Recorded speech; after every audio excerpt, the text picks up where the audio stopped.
अस्सलामुअलैकुम व्यूअर्स। सबसे पहले आपको ईद उल अज़हा मुबारक। जैसे कि आज ईद उल अज़हा का फर्स्ट डे है और आज ये हमारा व्लॉग भी फर्स्ट है। तो बैठे बैठे हमने सोचा कि चलो आज ईद उल अज़हा के फर्स्ट डे पर मैकरोनी बना लेते हैं, क्योंकि गोश्त आने में अभी टाइम था। तो हमने शुरू कर दी मैकरोनी। तो अभी हम चिकन काट रहे हैं और अब हमने ये सारा मैकरोनी का सामान कलेक्ट कर लिया ताकि मैकरोनी बना सकें, क्योंकि हमें यहाँ लगी थी बहुत ही शिद्दत की भूख। अब मेरा कज़न जुनैद यहाँ मैकरोनी लेकर गया बॉयल करने के लिए। इसने यहाँ मैकरोनी डाली और मैकरोनी बॉयल होने के लिए रखी।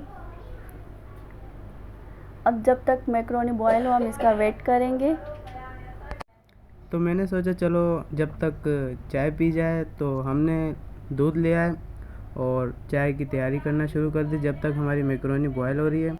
और यहाँ मैं अपनी कज़न से पूछना चाहता हूँ कि इस प्याज की गलती थी बेचारे की। और चलो हम चेक कर लेते हैं कि मैकरोनी किस तरह बॉयल हुई। या तो ये बहुत कच्ची है, इसे हमने वापसी रख दिया। और यहाँ भाई साहब तो वीडियो ही शूट नहीं हो रही थी। जब तक कि ये अपनी वीडियोस शूट करता है तब तक आइए हम मैकरोनी को चेक करते हैं। यहाँ हमने अपनी मैकरोनी चेक की और लगभग तो मैकरोनी यहाँ बॉयल हो ही गई थी। और ये बात सुन के तो मैं बहुत खुश हुआ, क्योंकि मुझे बहुत भूख लगी थी और मैकरोनी लगभग तैयार हो ही चुकी थी। तो यार ये हमारा फर्स्ट व्लॉग है और फर्स्ट एक्सपीरियंस है। तो इस वीडियो को ज़्यादा से ज़्यादा शेयर कीजिएगा, लाइक कीजिएगा और ऐसी मज़ीद मज़ेदार वीडियोस आपके लिए बना सके। तो चलें, जिस चाय का हमने वादा किया था उस वादे को निभाते चलें। और चाय में चीनी पा के पत्ती छिटका के हमने अपनी चाय बनाने का आगाज़ शुरू कर लिया।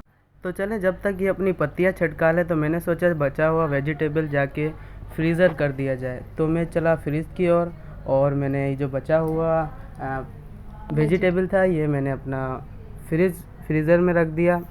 जब तक ये वेजिटेबल रखने गया हमने अपनी चाय कड़ी नज़र। और भाई मैं इस कुकर की सीटी को बहुत देर से तक रहा हूँ, मुझे लगता है इसने मैक मलिक के साथ कुछ खाया पिया है।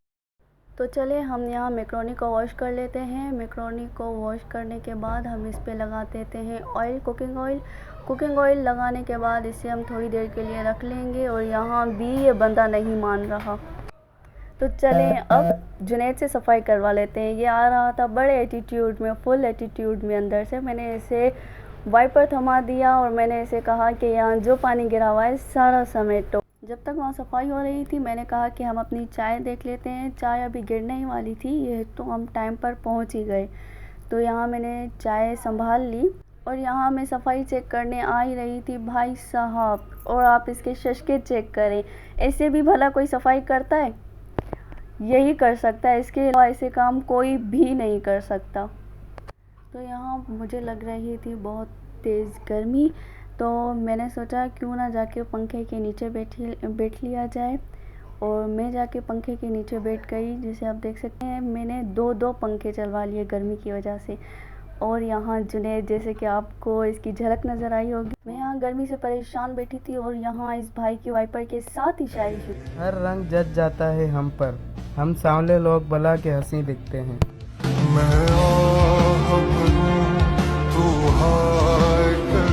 तो यहाँ इसकी शायरी सुनकर चाय को भी चक्कर आने लगे। जब तक हमारी चाय बनती है तो ये क्या, हमने यहाँ जुनैद को चोरी करते हुए पकड़ लिया। चोरी भी ये क्या कर रहा है, केचप और मायोनीज़ चोरी करने के बाद ये शराफत से यहाँ से सीधी गली पकड़ ली इसने। और यहाँ हमारी चाय भी लगभग तैयार ही थी।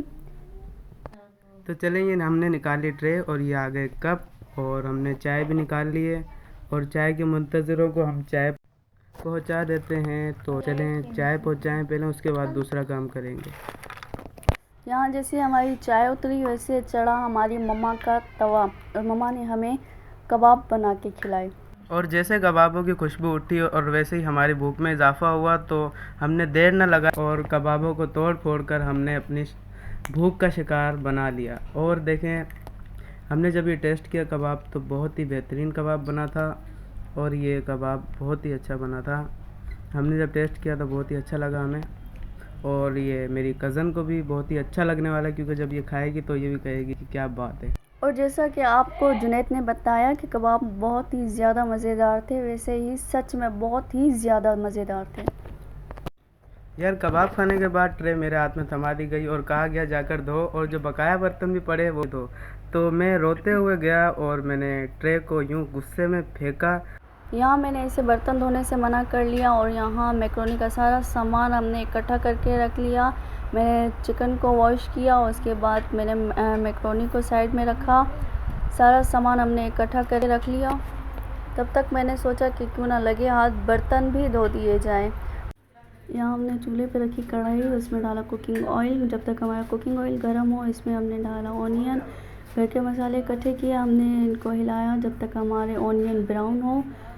ब्राउन होने का वेट किया। उसके बाद हमने इसमें डाला जिंजर और गार्लिक पेस्ट।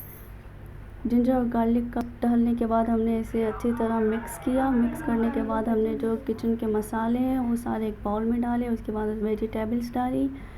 डालने के बाद हमने मैक्रोनी मसाला इसमें डाला। उसके बाद हमारा पेस्ट तैयार था। उसके बाद हमने इसमें मैक्रोनी मिक्स की। मैक्रोनी मिक्स करने के बाद हमने 5-10 मिनट इसमें रखे। उसके बाद हमारी मैक्रोनी तैयार थी। इसमें हमने मायोनीज़ और केचप डाली। डालने के बाद हमने सबको सर्व किया। और यहाँ मैंने अपनी मैक्रोनी में एक्स्ट्रा केचप डलवा ली और मैक्रोनी बहुत अच्छी बनी थी। जुनैद के टेस्ट करने के बाद मैंने भी मैक्रोनी टेस्ट की। मैक्रोनी बहुत ही मज़ेदार बनी थी। Guys do like, share, comment and subscribe. और हमारे channel cousins TV mini vlogs को ज़्यादा से ज़्यादा प्यार दें।